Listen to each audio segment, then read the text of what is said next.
Exactly. Well, last night we had some clouds move in, some high clouds, and that made for a beautiful sunset.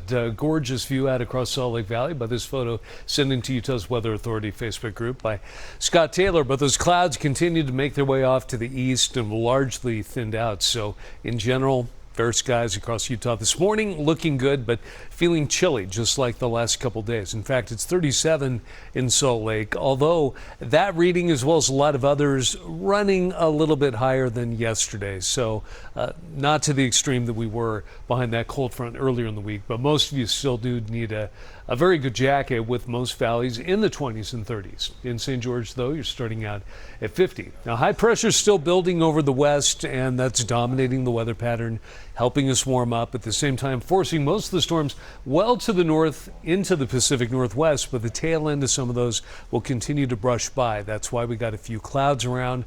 They might help to weaken the inversion, but at this point, it might not be enough to actually break it up, although it could gradually weaken enough heading into the weekend that haze will gradually decrease, but we're not going to get a strong storm to just wipe everything out all at once. So, latest forecast for Salt Lake, Davis, and Utah counties is for it to be moderate at least through tomorrow, if not into the first part of the weekend.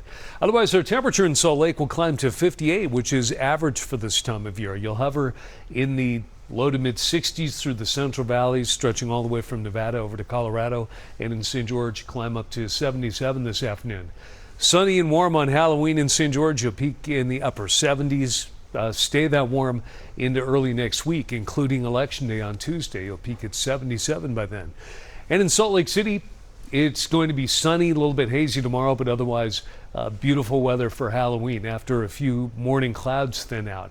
And temperature will keep climbing. In fact, mid 60s on Saturday and all the way into the upper 60s by early next week.